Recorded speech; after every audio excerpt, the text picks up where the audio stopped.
The John, Anik, and Kenny Florian podcast. John, Anik, and Kenny Florian. I fucking love them.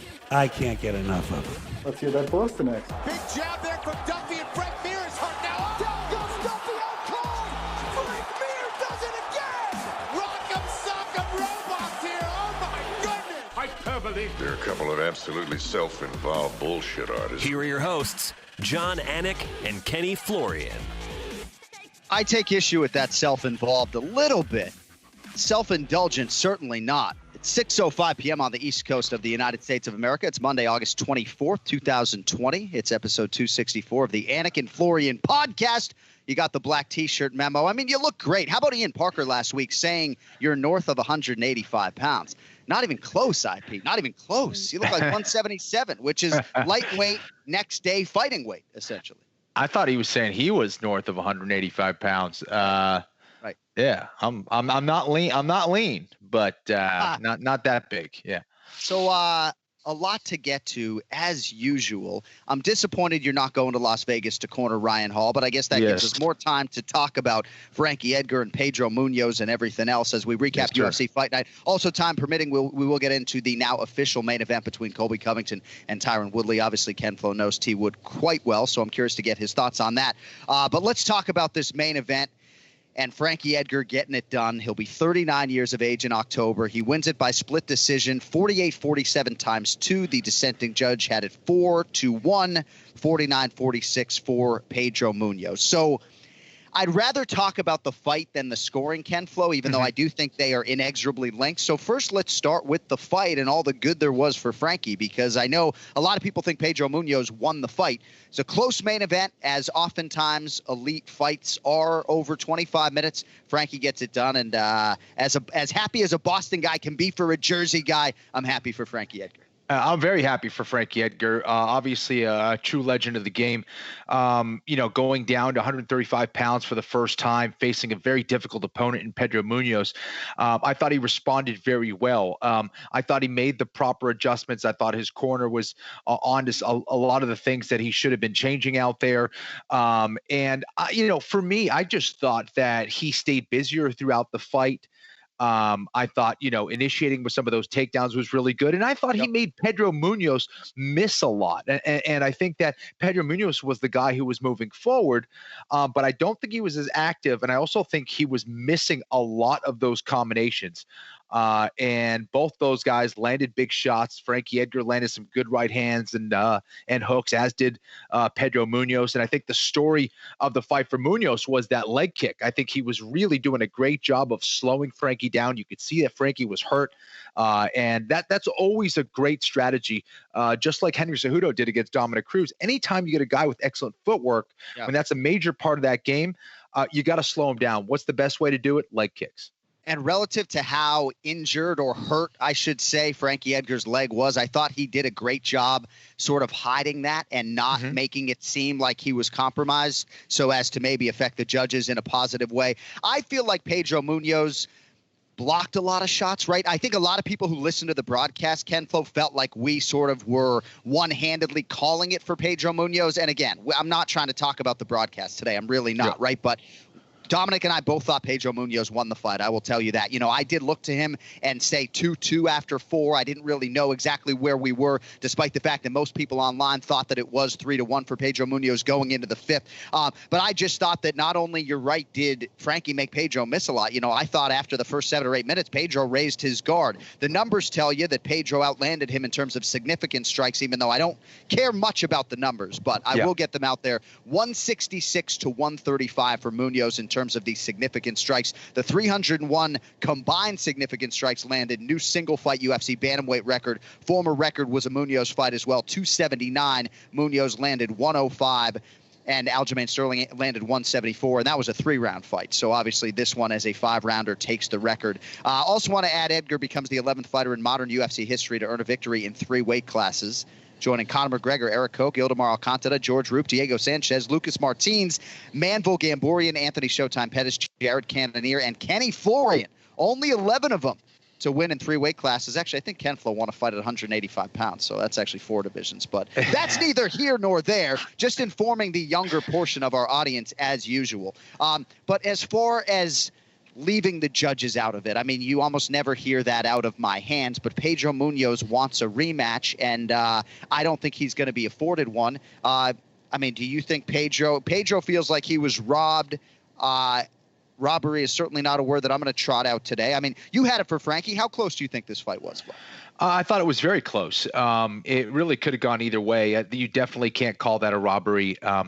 In a fight like that, I don't know if Pedro's going to get a rematch after that one. It was close, but I think it would be one thing. I think a rematch is deserved. If I felt that Pedro Munhoz definitely, won 3 of the rounds or 4 of the rounds, and he did it convincingly, then I think a rematch is warranted. Right. But when you get a fight that is that close, I think he's been in MMA a long time. I think he's upset because he had such a great opportunity there in a main event against a legend in Frankie Edgar that he didn't get the nod. But I'm not sure that's going to happen at this point. No, and I think you're right, too. This is a massive disappointment for him. Back-to-back losses. He had to wait a year since the Aljamain Sterling fight, longer than a year because he had COVID-19 to get back in there. And you're right. When you think about having that scalp, having that win over Frankie Edgar on your resume and what that can do in terms of propelling your career forward, yes, you're right. He is obviously dejected. He said, "I've always done my talking in the octagon, but this needs to be said. I work too hard to get screwed by poor judges who have no training and even less accountability. Look at the stats and the damage. Look at the 17 of 20 media sites who agreed I won, 7 of which had it 49-46. Tell me how the deciding judge gave round 3 to Frankie. He's a legend, but I won that fight and I want a rematch now." So that's my issue, right, is that 3rd round. So the 3 judges, Derek Cleary, Eric Colon, and Sal D'Amato. So Derek Cleary had it 48-47 for Frankie and gave him rounds 2, 3, and 5. So that's my biggest issue. When you look at the statistical discrepancy, when you look at the Verdict MMA Global Scorecard and look at that 3rd round singularly,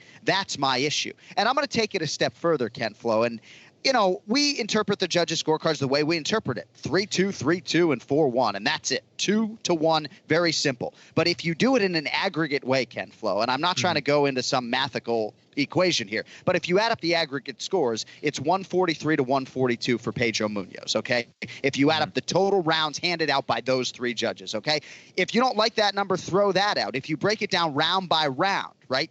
Derek Cleary had rounds 1 and 4 for Munhoz. Eric Colon had rounds 3 and 4 for Munhoz. Sal D'Amato obviously had 4 rounds for Munhoz. So, all right, very quickly, let me say this. 2 out of 3 judges had Pedro Munhoz in round 1, okay? So you give Pedro Munhoz that round. All 3 judges had Frankie Edgar dominantly in round 2. Edgar gets that round. 2 of 3 judges had Munhoz in round 3. So you give Pedro that round. And then all 3 judges gave Munhoz round 4. So depending on how you even break down those 3 judges' scorecards, those 3 judges had it 3-2 for Pedro. So I don't know if you go to 5 judges, MMAdecisions.com, 19-4 for Munhoz.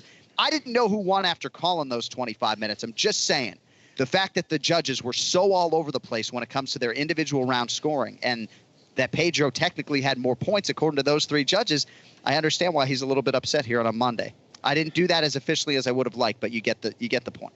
Yeah, no, definitely. MMA Verdict, who I really like as well. I think they had it for Frankie by, a hair. I think he edged him out there. But, it's tough, man. Listen, I think that from the perspective of where the judges are in the octagon, you just don't see all the action, period. You just don't. And again, considering that a couple of those rounds were pretty close, you miss a punch here and there, you miss this and that. All right. Of course you could have gone the either way. And broadcasters are guilty of it as well, right? If maybe I was seeing more Munhoz lands than Edgar lands, and that's why maybe some people take exception with the call. So Verdict MMA, this sort of composite global MMA scorecard, it's the first place I go after a close 5-round main event. So they had an Edgar 47.61 and Munhoz 47.51. But again, Verdict had rounds 1, 3, and 4 for Pedro Munhoz. Some of those were very close. But again, if you go deeper on the Verdict card, it's like they even had 3 rounds to 2 for Pedro. So big picture, I didn't want to spend that much time on it. I'm happy for Frankie Edgar. It's a legitimate 2-year setback in terms of divisional contention for Pedro Munhoz. But as we spin it forward for Frankie Edgar, it was nice to hear Dana White acknowledge Aljamain Sterling over the weekend as the #1 contender. Seems like a lot of people want to see Frankie Edgar fight Dominic Cruz. I don't think Dom has a great appetite for that fight, if I'm being honest. What do you think is next for FE after what was obviously a big win?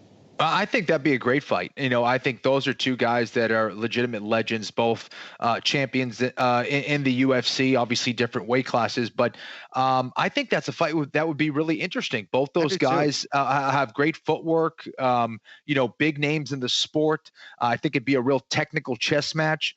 And I'd be fascinated to watch it, man. So I think it's a fun fight. Why doesn't Dominic want that fight? Well, again, I think it was just a conversation we had in the dressing room after the fact. I just don't know that. I just think he has maybe younger lions that he wants to prove himself against. Okay. I don't know. But I do think a Cruz Edgar, I'm with you. I'm aligned with you. I'm trying to convince him 5 rounds or otherwise. I think that fight makes a ton of sense. And I think even Dominic Cruz against Jose Aldo makes sense as well. But we'll see. But good news is Dom's talking about fighting, and obviously Frankie is firmly back in the mix and still has a lot to prove despite the fact that he's creeping up on being a man and being 40 years old.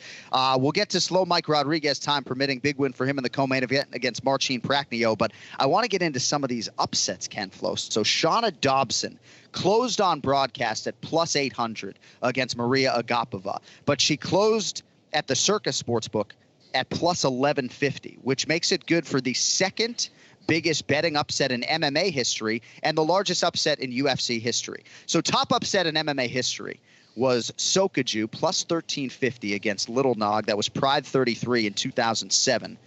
Holly Holm did not close at plus 1100. So Dobson at a legitimate sportsbook closed at plus 1150, Ken Flo. It's the number one betting upset in UFC history that we saw over the weekend. It's pretty wild. I thought that she's from Kazakhstan, right? Agapova. Yes, Agapova. She just came out way too hot, man. She was going crazy. I mean, again, there's no fighter in the world that was going to be able to sustain that kind of emotion and that kind of a pace. It was silly, if I'm being candid. I mean, it was just, I don't know what she was thinking. And the problem is, at the low levels of the sport, aggression goes a long way. She wasn't going to be able to sustain it. There's a lot of mistakes on her part, and Dobson took advantage of it, and it was great to see her get the win, man. That I was tempted. I was like, oh wow, that's an interesting thing there. Man. I didn't know enough about her, but man, anytime you see that kind of huge disparity on the card like that, I thought that would be an interesting bet for a lot of our gamblers out there. So Maria Agapova had come in after just thrashing a very tough Hannah Cifers, and she was all the rage. And I don't know if it was her look or her toughness, but she was drawing even comparisons to someone like Joanna Jędrzejczyk, and you were sort of telling people they needed to slow that roll. Someone asked me from a betting perspective, it's like, how do you not throw a 50 bag on Shana Dobson, right? She's 3-4, so the fact that she was below 500, I think certainly resonated with odds makers who didn't like that. They looked at Agapova's last fight and saw a lot of promise in her, obviously. But if you dig deeper and you look at Shana Dobson, the longtime Lloyd Irvin pupil, now back-to-back training camps at altitude at Elevation Fight Team with Sean Madden and everybody else, you felt like if she could withstand some of that craziness early, she could get it done. But again, Agapova out of Kazakhstan, 23 years old, getting that type of respect from bettors. You could be sure that busted up a lot of parlays over the weekend. Did you happen to see the first fight of the night with Trevin 5-Star Jones against Timur Valiev, Ken Flo? You probably didn't see that one. I did not. All right, so I'm just going to set it up very quickly. It was the biggest statistical comeback finish of the year thus far. He was -40 on the significant strike differential. But Timur Valiev is the Mark Henry trained guy, has a lot of big show experience, and really came in with a lot of hype behind him. And so when I called the Trevin Jones knockout, I said that's one of the biggest upsets of the year. He was plus 425, and Shana Dobson did him one better. But the reason I set it up is really for the human interest story. A guy, Trevin Jones, he's 12-6, idling, can't get into the UFC, lives in Guam, came to the U.S. just hoping to somehow get a fight, gets a short notice opportunity against this Timur Valiev, who is an outstanding striker, who hits you with everything but the kitchen sink from all these different angles. I'd imagine there weren't a lot of people who had a healthy appetite to fight him on short notice, but Trevin 5-Star Jones is trying to bust that UFC door down. And his mom died when he was really young, so he moves to Guam with his grandmother. He thought he was in Hawaii, and Wow. they're like, we're in Guam. And not to say anything, beautiful place as well, of course, but Yes. for a while he thought he was in Hawaii. So this is what it's all about for me, is a kid who 5-7 days ago is not in the UFC, comes back, got hit with a body shot early. Chris Tognoni, the referee, gave him a chance to stay in the fight. Great job by the referee in this instance. But to rally like that, to show off your heart and your toughness, get it done on short notice, and go back with a $50,000 bonus when you're literally 12-6 and not in the UFC a week prior. As bad as this year has been with COVID-19 and everything else, it's also produced stories like this. And for me as a commentator, man, this is fucking what it's all about. It's amazing, that and the Dobson fight. Those are the kind of things that I think as a fighter, you want to know deep down inside if you can go to that dark place, if you can come back and do it against high-level competition. It's one thing to do it on the local circuit, the regional circuit, whatever, on the lower levels of mixed martial arts, but to do that in the UFC when everyone's watching is just huge. Excited for those fighters. And I think that's the kind of stuff that really is going to give them a lot of confidence moving forward in their careers. On a different night, Joe Solecki would have been a bonus winner. I'm pretty high on this 155-pound fighter. Great. He gets moved up to the main card, submits Austin Hubbard from a standing position with a rear naked choke. I mean, you're the rear naked choke master. I mean, more often than not, you get somebody's back, the fight is over. Can you talk us through it a little bit for Solecki, the degree of difficulty, the Hubbard piece, if you got something on what he could have done defensively? What a great win for Joe Solecki. It was an awesome win. For me, I think if you look at Hubbard's last fight against Roscoff, Yes, sir. Roscoff just seemed really amped up, and it seemed like he had some good grappling skills and things like that. But for Solecki, you look at his demeanor out there, of how calm and composed he was. I think that really was the difference. Even against Hubbard, Hubbard was a little hyped up and, got a little excited. Solecki just always seemed like he was in control. He knew exactly what he wanted to do, why he wanted to do it, and when to do those things. So he wasn't out there wasting a lot of energy. Once he climbed on the back, for Hubbard, I think he was worried a little bit too much about the leg positioning than he was about the choke. When someone has their hands around your neck, that is the primary concern. Right. You're not trying to escape the position at that point. You're trying to survive and escape the submission first, then you escape the position. And I think Hubbard didn't respect that choke enough, and just wasn't focused there and got taken out really quickly. You absolutely nailed Solecki, and I think if you sat down with him, that calmness would sort of resonate with you as well. That may be his greatest gift as a fighter, that he is just so collected in the moment, fans or otherwise. And I'm interested to see, especially at 155 pounds, the Ken Flo division, right?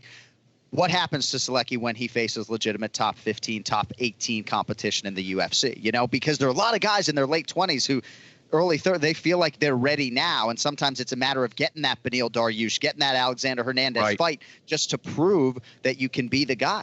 It was awesome to see. It's rare that you see a guy. What is he? 26 years old, I think, like that. I would something have like to that. check. I think he's around 26 years old. And to see a kid that young and that composed, I think it shows that he definitely has a high ceiling. And I'm looking forward to seeing him fight again.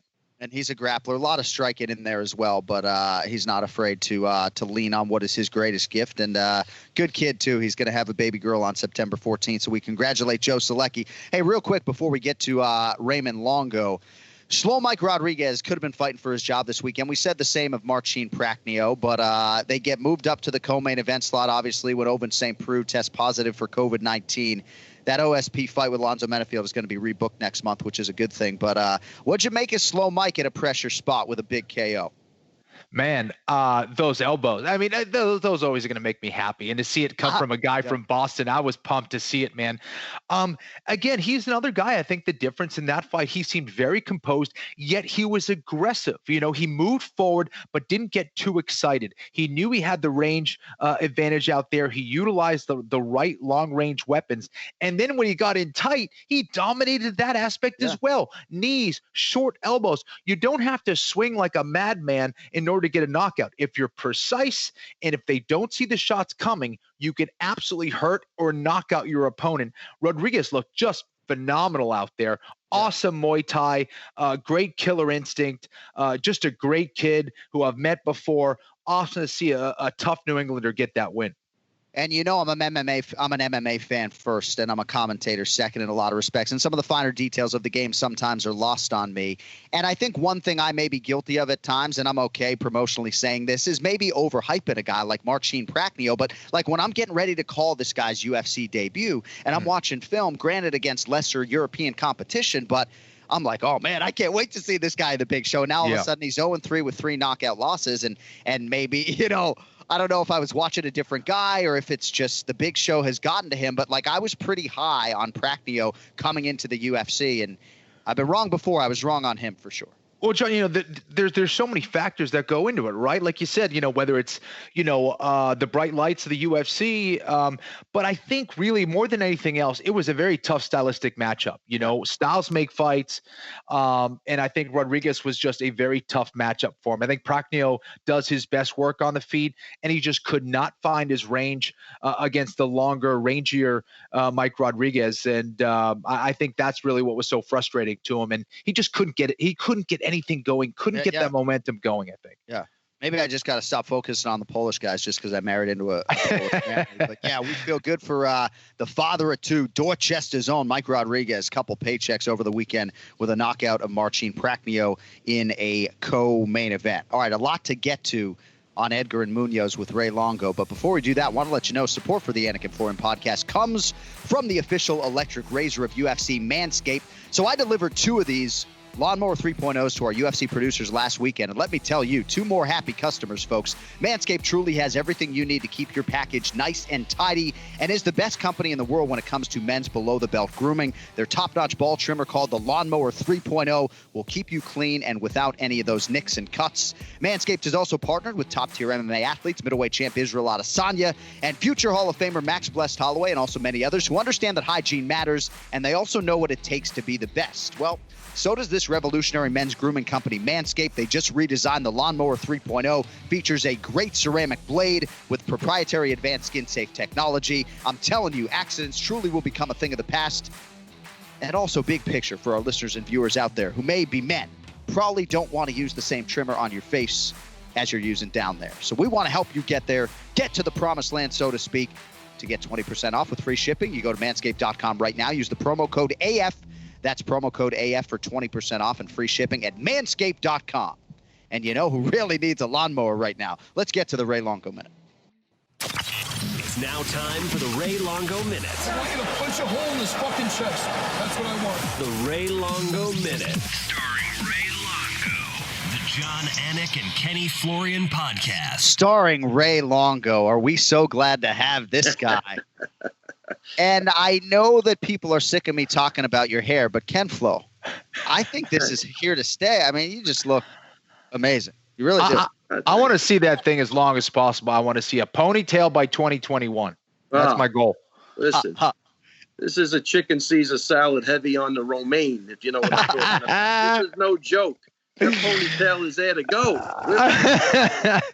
I know the last time we asked you about your hair, you said to us in all sincerity that everybody really likes it and you're getting compliments left and right. And now we're devoting like 2 minutes of your minute segment to your hair.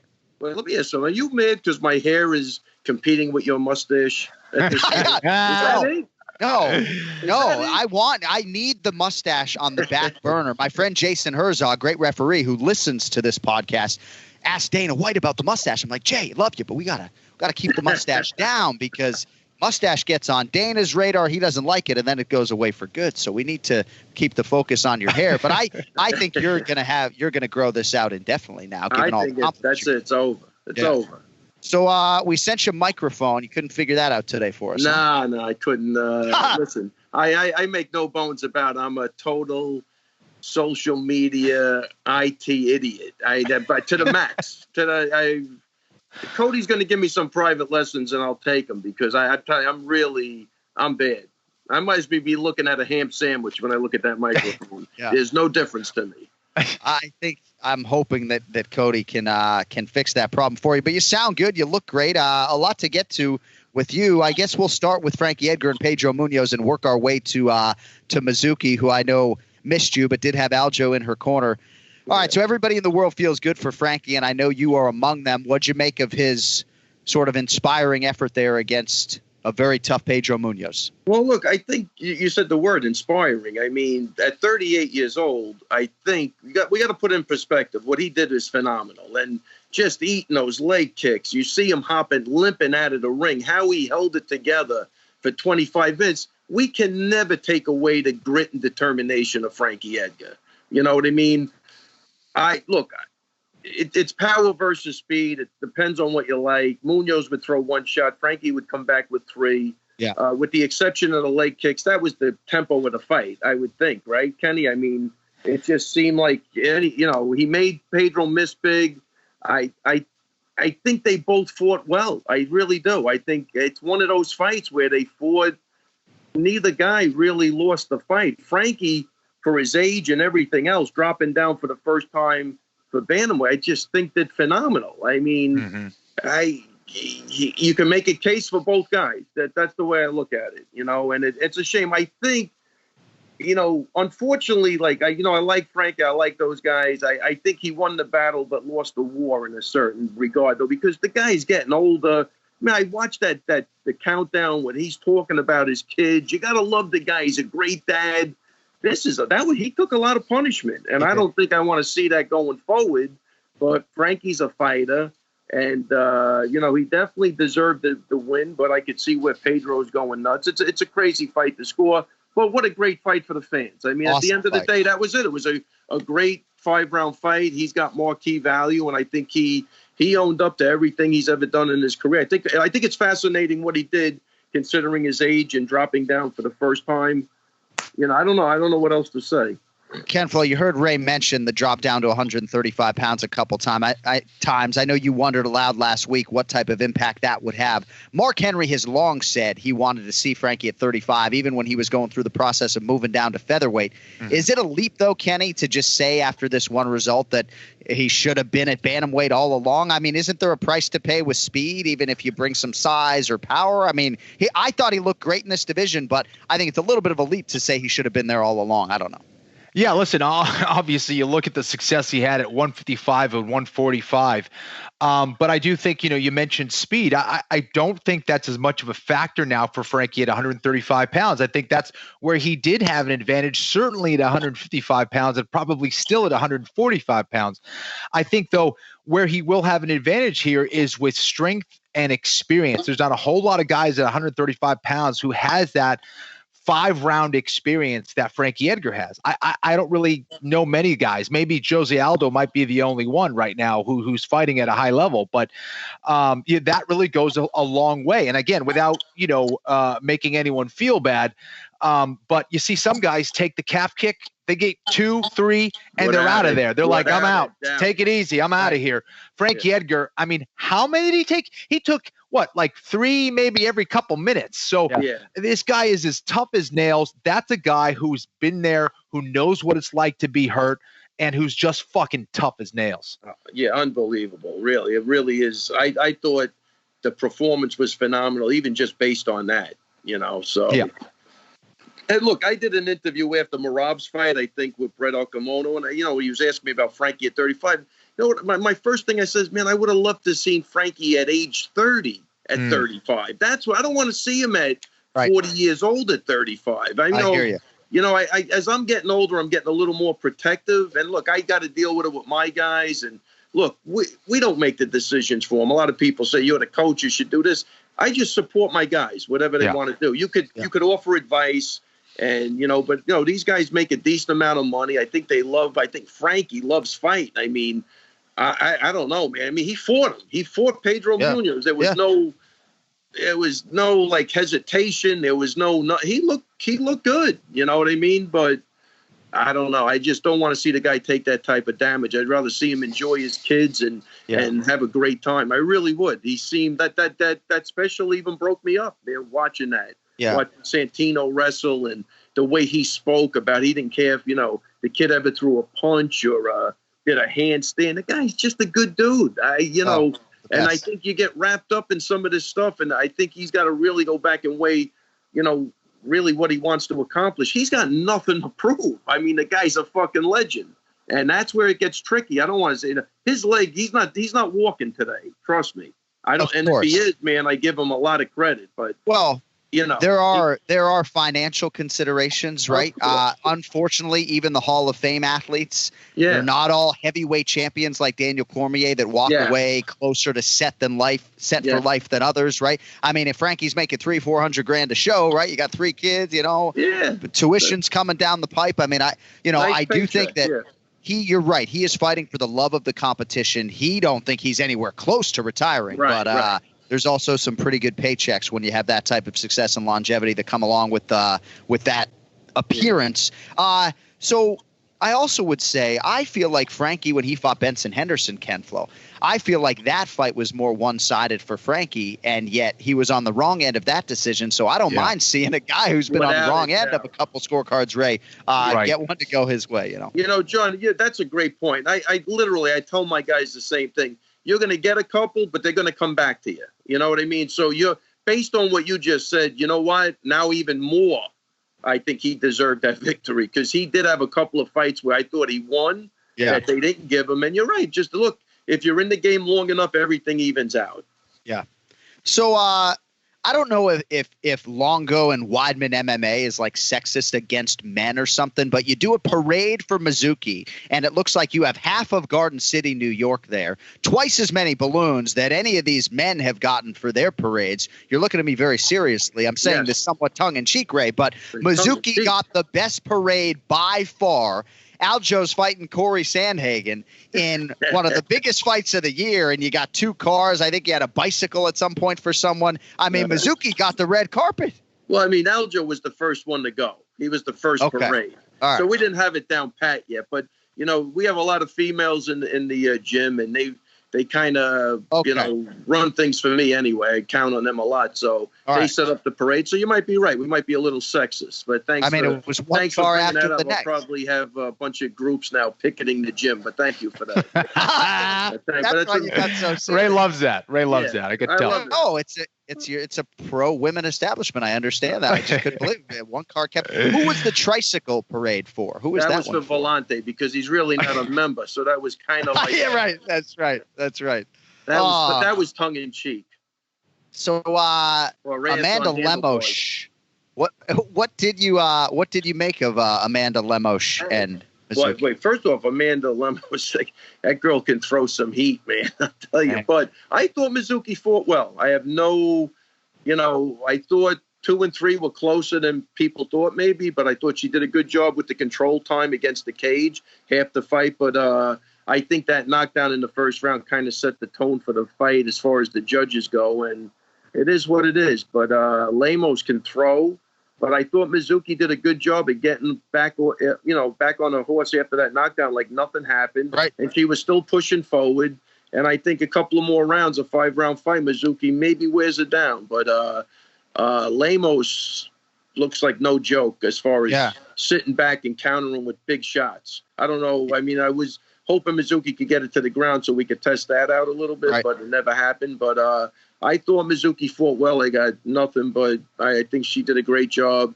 No loss of honor or anything else with that fight for her. Yeah, I do really like Mizuki in that weight class, and also Amanda Lemos. I think she's going to be a problem, to your point, for a lot of people.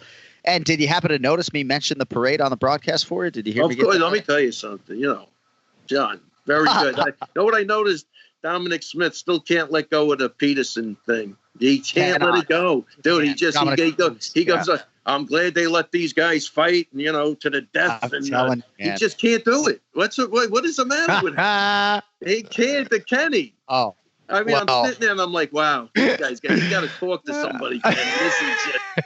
There he goes. He thinks nobody notices what he's doing either. Well, to the death. At least this ref let him, finish and get his paycheck and his window.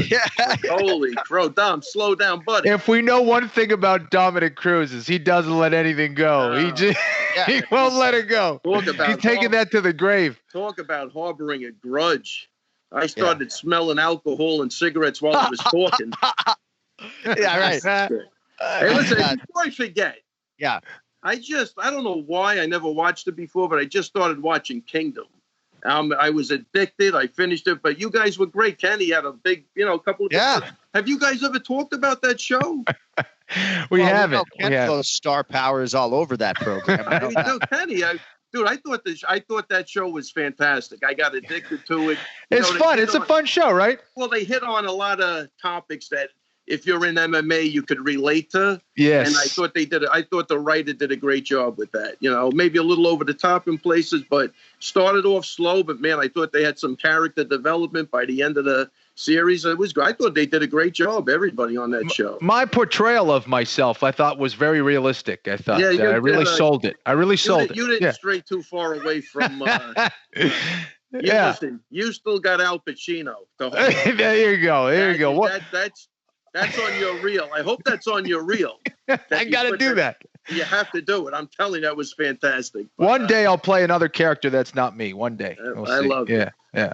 And John Flo has legitimate thespian chops. We got to ask Renato Laranja if he'll let us repurpose that Heat thing they did on the Anik and Florian podcast page. Unbelievable. I enjoyed the shit out of that. If you have not seen Ken Flo and Renato Laranja doing whatever the hell they were doing with Pacino and Heat, go Google that shit right now. I'm still stuck on Dominic Cruz, right? Because in the Cormier Stipe fight, right? DC is mounted up against the fence, but you know that he's going to survive the round. And Dom's like, let's see if the referee is going to allow DC to survive it. Oh, sure as shit, he let him fight another fucking round. Yeah. He loves it. The guy is unbelievable. I was like, wow, this guy.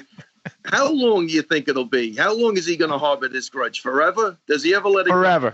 Forever. He has an entire bag of Ruffles potato chips on his shoulder. It's not like a chip on his shoulder. He'll take that to the cremation chamber. Unbelievable. Sure. All right, let's see what else is on my list. Heaven forbid we keep Ian Parker waiting. Yeah. All right, Aljamain Sterling. All right. Yes. Oh, I'm happy about it. Look, that was big news. Big. So here's the deal. So I always have Aljo on the forefront of my mind. 100%. So, and especially so when he is the unquestioned number one contender. Respect to Marlon Moraes, I love you.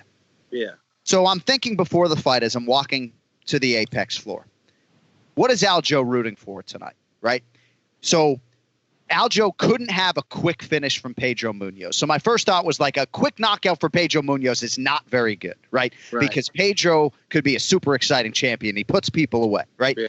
The other thing, obviously, a Frankie Edgar finish of some kind early is not going to be a great thing, but I found it very hard to believe, given the nature of how Edgar got that title fight against Max Holloway. I didn't think that Frankie was going to get the inside track to a title shot. So basically, you didn't want to finish and you didn't want Munhoz to do something spectacular, and neither of those things happened. And Dana obviously acknowledged Aljo as the number one contender after the fight. Your thoughts? Yeah, John, there's no question about it. If Frankie would have went in there and knocked out or submitted Pedro in the first or second round, I believe they would have given him a shot. They would have found a way to, I'm telling you, and it's crazy, but that's what, listen, why didn't he announce it before? So he waited. He's already said he thinks Frankie needs more work, but if Frankie gets a dominant win, he's getting that shot, I guarantee you. And that's why they waited. They didn't like what they saw, and Aljo's going to get the shot, which is fair and very exciting. See, I feel like there was some trepidation even when Frankie was given the title fight against Holloway because of the Ortega fight, if I'm setting up that timeline correctly, right? So I don't know. I don't know about all of that, but I respect the way you're feeling. I sort of looked at it as for Pedro Munhoz, despite a head-to-head loss to Aljamain Sterling. Yeah. I'm just saying stylistically, he still, would have won 7 of 8 or whatever, and he would have knocked out Frank. Yeah, I don't know. I could be wrong. Either way, all's well that ends well. And I guess it's just on a timeline figuring out this COVID-19 climate to get Jan and Sterling to sign on the dotted line. Yeah, I can't wait, man. What a great fight that's going to be. And talk to Aljo about it, after Dana made the comments. And this is big stuff, man. I said, can you get me a hat trick? Can you do it? And he sent me back 3 Stanley Cups. I love it. I think give me chills. Come on, man. This is big. This is huge. And Aljo's on a roll, man. He's got a great head for the game. I said it the other night, he's a great coach too, man. He's always great to have in the corner. And big stuff, man. Big stuff. He deserves it. I think he came up the right way, and I can't wait. This is huge. I am so excited about Petr Yan as a fighter, but I will say to our audience, if Aljamain Sterling becomes the undisputed UFC Bantamweight champion, can you imagine what that episode of this show is going to be like on that Monday if Aljo's actually able to get that done? Well, John, we won't have Ray. Ray will be drunk on Monday. Yeah. And John, I expect nothing less than a tattoo somewhere. Tattoo for that one, huh? Well, if he wins, I mean, a 516 wouldn't be a bad idea. Since your father on the neck, since your right father here. grew up in Seaford, Long Island, I don't think it's a far stretch. Actually, I do have one area code tattoo already. We're not trying to be ludicrous over here with fucking hoes and different area codes, But the next two tattoos are obviously FE and Game Bread. I would be maybe more inclined to do like a Jamaican flag for Aljo. Wow. I like weed. I mean, I don't know. Wow. I'll figure it out. I'm going to put a New York area code on my Boston body? We're not doing that. We're not doing 516. Definitely. You don't want that. You're holding Boston strong. We're not going to put a New York area code on. And even though your father's from Long Island. No, that is not happening. I'm just hoping he can't even admit. He's never admitted his father's from Long Island. Can't even admit it. It's crazy. No, he's Boston sports through and through. If I just hope Stockton, California doesn't change their area code to like 972 because this 209 is that was for nothing. All right, I'll get you out of here on this, Ray. And again, hair looks great. So Chris Weidman making news, and I think the good news is off a win, now everybody's calling him out, right? Everybody wants the former champ. Marvin Vettori. Doesn't look like the Italian Dream is going to go to the front of the line, and looks like Weidman not interested in the Luke Rockhold rematch either. So, but good news is, obviously, he has traction again, and people are interested in fighting Chris. Yeah, look, I'm happy. He got the W. He's out of here within a week. We're going to go out to eat on Thursday. And there's so much up in the air with the gym and everything. But yeah, he'll be gone. But I do believe he's going to do his camps here. We've spoke about it, and I'm just happy he got the win. And we'll take it from there. One fight I told him this before, and I'm going to say it over and over. It's one fight at a time. Yeah, you know what I mean. These guys are at a point now where they're getting a little older, and the injuries are mounting up. But luckily, he's really healthy, and he went in there healthy, and he came out healthy. So that's a huge plus. Well, and I wish you all the best with the gym. And I know you guys will figure it out. I mean, all you need is 4 walls and you'll figure all of that stuff out. But it's interesting in this climate, Ray, right? Because people have had to get creative with garage gyms and everything else. Oh, yeah, it's crazy. And plus, listen, we have to get the health department. They have to tell us what they want. I just hope the regulations and the rules aren't going to really put a damper on what we had going, which who knows? We'll figure out within 1 week. We have to know, though. So it's a crazy time. Well, we can take this conversation off the air, but maybe, Barstool Sports right now is trying to buy the naming rights for the Buffalo Bills Stadium. Maybe the Anik and Florian podcast can buy the naming rights to Longo and Weidman MMA, and it can be Ken Flo's name's already on a couple gyms, but I'm just thinking outside the box. I got to tell you, Kenny, I'm starting to think this damn podcast is doing better than I was led to believe. He's buying the Longo Weidman franchise like that at a cheap price. Yeah.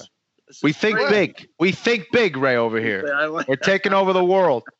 Figured it was a good time to inject our names into the mix because Weidman's moving to South Carolina next week. So you never know. Exactly. Right. But listen, where the heck am I? What was I going to say? No, anyway, I wanted to say thank you I got so many nice compliments on Twitter, man. I want to thank all the people. If I don't get back to you, man, sometimes it's because I'm running around crazy. But, man, I got a lot of love. I'm normally used to getting bashed. It's almost feels weird when the love is coming through, I like when they're yelling at me and cursing at me. But, man, it was a great experience. Well, we are so thrilled to have you a part of the show. Obviously, 264 episodes running. And, of course, when Cody pushed out that tweet about people's favorite part of the podcast, for a lot of people, it's you. And once we get your microphone set up, there's a lot of momentum to have you just be a part of the show from minute one. So hopefully that'll be. We're going to go berserk in 2021. Berserk. Yeah. All right. Just make sure you check in with Cody if you ever decide to cut the hair, because contractually you're not allowed to cut it, at least right now. I love it. It's not going anywhere. All right, buddy. Have a great week. We'll talk to you next week. All right, guys. Love you all, man. Take it easy. Love you too. There he is, Raymond Peter Longo, every goddamn week dating to episode 1 here on the Anik and Florian podcast. All right, Ian Parker now joins us live on social media. He is at Ian Parker MMA, and we are also now joined on video by our new video producer and chief marketing officer, Cody Merrow. I'm sick of all these tweets to get his blue eyes on cameras. We fucking put the kid on camera today. Cody, it's great to see you, my friend. John, we got to give the people what they want. They want the mustache. They want the Ray Longo. Now you get the Merrow. I don't know if they want the mustache, but we do want the millionaire maker, Cody Merrow. And at least I wanted to acknowledge all your contributions to this podcast on the air before we get to your segment, which is the pronunciation of the week. But we're thrilled to have you. Don't fucking ever leave, because now I'm outing you to an entire audience if you leave us at the altar. But we love having you at the helm, man, for sure. Hey, well, I'm happy to be here, John, but it might be payback, because a while back I said, John, I'm going to run 30 days in a row. And then John Anik comes on the podcast to our 50,000 subscribers and goes, Cody Merrow's going to run 100 days in a row. So here I am, day 38. I'm down to 11% body fat. I'm really trying to kill it for you guys. But damn, man, you really put the pressure on. Yeah, I did up it to 100 days. Ian Fuck Parker, you. Fuck you. 11% body fat. Get this fucking Twilight beautiful looking guy off the fucking camera. What is this shit? All right, we're going to get to your segment pretty quickly, and I think the Duck just swelled his fan base with that fuck you right there. All right, so the pronunciation of the week was TJ DeSantis' segment for a while. Cody is our producer now, so he gets this segment, and I'm very excited that Cody is going to be doing this because I know how seriously he takes this mixed martial arts stuff. So we told you last week that my good friend Heidi Dean, who Ken Flo knows all too well from the UFC, jack of all trades, she had a little crush on Cody Merrow. I don't know if she's just in love with his eyes or the whole Cody Merrow package, but Cody is our producer, and as such, we're going to out him. And I figured for the first one, it should be a girl on which he has a crush. So today's pronunciation of the week is a fighter that Cody Merrow has a little bit of a crush on. This strawweight was scheduled to face Poliana Viana back on March 7th at UFC 248. She missed weight, Cody, so you'll have to take that up with your future girlfriend. She was fined. Bout was going to proceed, but then she was hospitalized. The fight was canceled. It has since been rescheduled. It goes down this Saturday night. Cody Merrow, of whom am I speaking? John Anik, you are speaking of the Spitfire, Emily Whitmire. All right, let's hear her say it. Emily Spitfire Whitmire. Seems simple, right? Seems simple. And I think the audio file, Ken Flo, is a little bit open to interpretation. So I once revoiced something. Instead of saying Emily Whitmire, I said Emily Whitmire because she emphasizes the mire and not the wit. Am I wrong? I think you're right. We're going to make so Cody Cody's want to know. wrong. Yeah, we're going to make you want to know. But I do play that file instead of like Poliana Viana to just illustrate to people how difficult it is that you think you see Whitmire, right? And you don't even need to go look at the file. But I'm telling you, Buff, you got to go read it. You got to go listen to it because it's Whitmire. So emphasis on the second syllable. It is Emily Whitmire. All right. Today's main event challenge is brought to you by Oddshark.com. Oddshark is your source for the latest odds from leading authorities, expert editorial content, and detailed matchup picks with expert in-depth analysis for each game. Their free statistics, numbers, and trends will help you make the sharp picks on game day. Head over to Oddshark and start playing like a shark today. That is Oddshark.com. Don't forget the second S. All right, so Team Florian had the lead 101-99, and courtesy of Ken Flo's selection of Frankie Edgar by decision. Team Florian wins the week 6-1.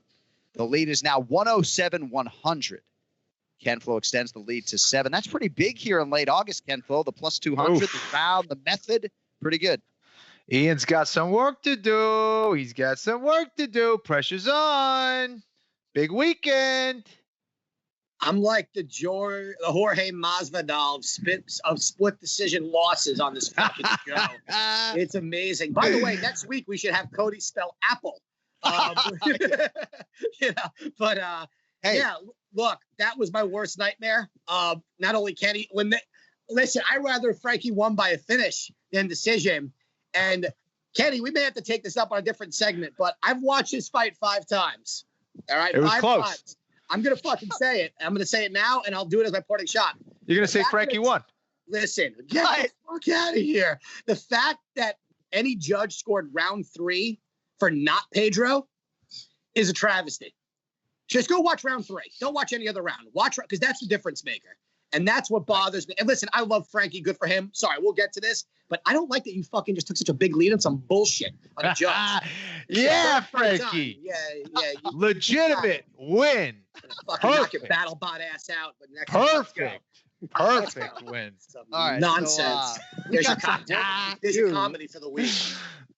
We got some work to do. 3 picks for you for this Saturday's UFC Fight Night. Smith versus Rakic. First up will be at flyweight.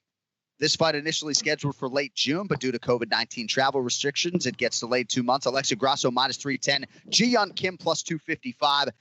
Little backdrop for you. First, Grasso missed weight back in January by 5.5 pounds for what was to be a strawweight fight against Claudia Gadelha. So she's moving up to flyweight now against Ji-Yeon Kim. She missed weight for her last 2 fights, Ian Parker, but that includes a knockout of Nadia Kassem, which was at UFC 243 in October of 2019. Your thoughts on Grasso moving up, IP? What do you think? Yeah, the fight against Kassem was kind of funny. The way Kassem kind of went at her and got dropped. Like, what was it? She didn't touch gloves, then she got rocked right away. Right. And Cody, it's Apple. We'll go over that for next week. But yeah, for me, this is a good move for Grasso. I didn't see that big of weight loss happening last time. I was a little shocked because she's been very professional her whole career. I like Alexa Grasso here. I think she'll be better everywhere. She just got to be really careful with in the pocket, swinging away. I think if she makes this a more technical fight, Kenny's smiling right now. And God help me if you take the underdog here. God fucking help me. If he takes the underdog, I'm switching my pick just to not get fucked up to this week. But for now, I'm taking Alexa Grasso. He threw me off. Kenny, listen, I thought Kenny was going to come in this week really pissed off for the obvious reasons of Ryan Hall and everything. Yeah. I thought we were going to get Kenny sitting back all like, I don't even want to be here. But this guy's smiling from ear to ear over Alexa Grasso versus I don't even know how to pronounce the other one's name. So I'm going to go Grasso. If you pick the underdog and you hit this, I'm going to be really fucking pissed. I was just thinking I should just be a dick and just pick exactly like Ian Parker for the rest of the year and just hold on to this lead that I have. I might do that. I just might do that just to piss you off. That will piss me off. I said that 3 weeks ago. You know what? Then I'll have to just take opposite of what I'm saying. Because I watch every fight and you do not. So I will text John during the card. I'll even tweet it. My tweets go live, bro. I will tweet to Zach Candino. Yo, here are my picks. You're right. I won't do that. I won't do that. I won't do that. I won't do that. Do what you want, but I will. I won't do that. That's fine. I won't do that. Alexa Grasso is going to win this fight. There we go. Kenflo likes Alexa Grasso. A lot of people felt like she could make a run at 115. Weight cut was too much. That's a good all pick. That for that. Oh, all right, man. Co-main event at welterweight. We're going to have Kenflo lead the co-main event here because Ian did not approve the new rule. It's Neil Magny minus 250. Ruthless Robbie Lawler is plus 210, at least for now, until a lot of the casual fans load up on Robbie Lawler this weekend. I say that with all due respect. We'll need the round and the method of victory here. So, Kenflo, first fight for Lawler since the loss to Colby Covington in August of 2019. 23rd UFC appearance for Magny, who all of a sudden has regained momentum, wins in 4 of his last 5. He's second only to your former training partner, George St. Pierre, with 16 UFC welterweight wins. Magny, a pretty big favorite here, Kenflo. What do you think about Neil Magny versus ruthless Robbie Lawler? Magny's a stud, man. Listen, I don't see Magny stopping Robbie Lawler here. I just don't. I think that he could outpoint Robbie Lawler in this fight, but he's going to have to be extremely disciplined. And he's going to have to hope that Robbie Lawler doesn't go out and try to take his head off. I think if Robbie Lawler tries to play a technical fight here against Magny, he will lose. But I think Robbie Lawler's been one of those guys it's very difficult to kind of predict because he doesn't fight so often. And we're not quite sure what kind of Robbie Lawler is going to show up. I like Robbie in this one. I actually like him as an underdog. I think he's going to look for an opportunity to kind of be patient and then kind of unleash hell on Magny. And I think he's going to, unleash an overhand left at some point against Magny and be able to get on the inside. I don't see Magny being too much of a threat as far as the takedown game. Lawler could definitely wrestle. And I think at some point Lawler will get an opportunity to hurt Magny. And if you're hurt against Robbie Lawler, that dude's an absolute lion. He smells blood. He's going to take you out. I like Robbie Lawler in that one. And are you going TKO decision? What do you think? Let's go round 2 TKO. Round 2 TKO for Robbie Lawler, the pick to click for Kenflo. So, Ian, last August, Newark, New Jersey, Lawler outclassed by Colby Covington. Probably not my best verb choice, but 50-44 on one of the 3 judges' scorecards. It's been a while. Magny's got momentum again. I know you were sort of intrigued by both of the underdogs at the top of this card. What do you think about Lawler in that plus 210 range? Not anymore. Kenny came in here and fucking just keeps on fucking sticking the knife. Kenny, Kenny has not picked a non-decision since January. He's up. He's taking fucking TKOs now. Look, I did like Robbie Lawler here, but then I'm thinking to myself that Colby Covington fight, that Robbie Lawler wrestling defense looked like the Swiss cheese defense. You know, he was getting taken down at will. We weren't seeing that same Robbie. And I think him at his age at this point, being unpredictable is not the unpredictable we used to be afraid of, the violence aspect. And I think Neil Magny, if Kenny took Neil, I was going to take Robbie here. But this gives me a chance now to not have to roll the dice on a plus 200 number. Neil Magny's a smart fighter. He doesn't usually put himself in danger. He has the ability to wrestle. He's got cardio for days. I think where Robbie may be swinging for the fences in the beginning to try and take his head off, I'm hoping that he goes for that in round 2. That's when Neil usually shines. And in that last fight against Rocco Martin, against another cardio guy, we saw Magny kind of turn it up. We saw him face a little bit of adversity after that round 1. We weren't really sure what we were getting there. I think the combinations, I think the speed will be in his favor, and I think the wrestling and cardio. So give me Neil Magny by decision at the moment. All right, Ian Parker likes Neil Magny by decision in the co-main event, and that brings us to the main event in the light heavyweight waters. Aleksander Rakic minus 290, Anthony Lionheart-Smith plus 245. We will need the round and the method of victory. So this line seems way wider than I expected it to be, Ian. You know, again, there are two different ways you can analyze it as a bettor, right? Gun to my head, who do I think wins? Or where do I see the value, right? Those are two different things. I don't know why Anthony Smith is plus 245. I don't know if people are putting too much stock into that Glover Teixeira result and thinking this is too quick a turn. I think the world of Rakic, he won like 10 in a row before he ran into Oezdemir, obviously, last December. A lot of people feel like Rakic has that championship ceiling, but plus 245 for Anthony Smithy, and I think is going to be juicy to some people. Give us your thoughts and ultimately a pick on the main event if you'd be so kind. Yeah, no, I know. Yeah, listen. I'm listening. My bad. Sorry. My battery showed up as 20%. In this type of situation here, I feel like we keep running into this with the Sean O'Malley's, with the Shabazians, with these young guys that are hitting the track really fast, and then they run into a seasoned veteran, right? Now there's an airplane flying over my head. Anything to make noise. Just as long as it's not children, I think I'm okay with it. All right, cool. Yeah, I put muzzles on them, so we're good.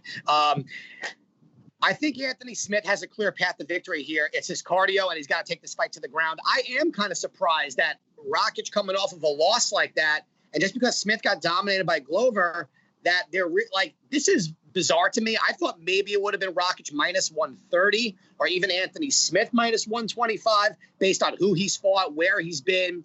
You know, it's hard to not take a stab here at Anthony Smith. I think the ground game is where, Kenny, you were going to go Anthony Smith, weren't you? This is unbelievable. I can't catch a break here. I think Anthony Smith, the experience he's had fighting literally everybody in the division, the jiu-jitsu game, he's got to use it. He's got to use those calf kicks that have really worked out for him as well. He cannot get in a slugfest or a kickboxing fight, though, with a guy like Rakic. We see the power he has, and he's got good technique. Listen, Oezdemir had a really good plan. I thought that fight, Volkan did exactly what he needed to do. If Anthony Smith follows that blueprint, but also goes into the clinch, gets the fight to the ground, he could get it there, and he could do it. Anthony Smith, I really want to go by submission here, but give me decision at the moment. All right, Ian Parker goes with the underdog, Anthony Smith. Ken Flo, I would respectfully disagree with the suggestion that Anthony Smith could have been favored here. I do believe Rakic deserves to be the favorite. Huge discrepancy in experience for Anthony Smith, but huge discrepancy in winning percentage, right? Overall success rate in terms of mixed martial arts contests for Aleksander Rakic. So I'm fascinated by the main event, especially given how wide open this division seemingly is now. Dominic Reyes, Jan Blachowicz for the vacant title. Winner here could have an inside track on a title fight maybe in 2021. What do you think about Rakic and Smith here in about 5 days, Kid? Yeah, I also think Rakic is just very dangerous on the feet, man. He could definitely get it done by knockout against Anthony Smith. Anthony Smith sometimes leaves his chin hanging out there and, not the fastest 205-pounder in the world. Rakic is very dangerous, but I do like Anthony Smith here as well. I think Anthony and his experience, and I think his motivation to come back after that last performance against Glover Teixeira, I think we're going to see a Anthony Smith that is going to be much sharper, much smarter. I like Anthony Smith to try to go in there and try to clinch, take this fight down to the ground where he can either get a TKO or submission. So I like Anthony Smith. Let's go round 3. TKO. All right, Ken Flo likes Anthony Smith by round 3 TKO. And before we get out of here, Ian, I mean, who do I have to pick a bone with to get you to not get up in the middle of the segment? I mean, is it your dog? Is it your wife? Is it your kids? I mean, we give you 20 minutes. You got to get off camera for a minute. What just happened? Well, I was hoping you wouldn't say anything, and Cody would edit it, right? Yeah, and make me look like the fucking Flash right there. But you called my fucking shit out. Did you see how fast I moved? It wasn't very fast. Yeah, just tell us where you were fast. Just tell us where you went, and I'll be good.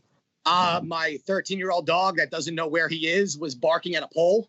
Okay. Instead of the door. Okay. He was pawing at one of the columns on my house. He could actually open the door and get in. I leave it unlocked. He knows what he's doing. But he can't hear me anymore. He's a little fucking senile. He was literally barking at his own shadow for an hour last night. I videotaped it. It's hilarious. I love him. But sometimes you got to enjoy the funny parts during the sad parts. But no, he's good. But yeah, I apologize. Cody, can we do a little flip that, switch that, add a little vinegar and separate it? Thanks. Not today. That's edit talk. He's on social media at Ian Parker MMA, and we promise all the audio files out there that Ian Parker will be yours next Monday. We love you, Ian Parker, and we got to get on out of here. It's all love, my man. It's all love. Episode 264 is in the books. We'll be back next Monday because the UFC is not going dark a single week the rest of 2020. So we will look ahead to UFC Fight Night, Overeem versus Sakai, coming up September 5th. At the world-famous UFC Apex, and, of course, a recap on Rakic and Smith. And I'm always interested to see if the predictions from our guys move those betting numbers because they both like Anthony Smith at plus 245. Ken Flo likes Lawler plus 210. We'll see how it all plays Saturday night. It's yours on ESPN. Plus, this has been a production of the Veracity Media Group. Thanks to our producer, Cody Merrow. Thanks to Ray Longo, Ian Parker. Ken Flo, sorry we're not going to see you cornering Ryan Hall this weekend, man. You know, I really am. I wanted to see you in that corner, Cam, in the worst fucking way. Man, I'm disappointed. I was upset about it, but definitely not more upset than Ryan Hall, who had a little medical issue that he needs to sort out. He was working his ass off to get in that second go against Ricardo Lamas, not able to do it. And, hopefully he'll be able to compete and get the medical clearance that he needs in the next few months. I'm just so excited to see Ryan Hall try to make that upward trajectory. And, it isn't going to be this weekend. They have found a replacement for Ricardo Lamas, but we'll see if Hall gets that big fight. All right, we will talk to everybody again next Monday. Until then, we thank everybody for supporting the show. Audio, video, AnikFlorianPodcast.com. There's merchandise out there as well. For Ken Flo's Jiu-Jitsu School, MerakiBJJ.com. Don't forget the Florian Martial Arts Center in Brooklyn, Massachusetts either. Sleep well, everybody. Don't text and drive. Put on your fucking mask. We'll talk to you next Monday.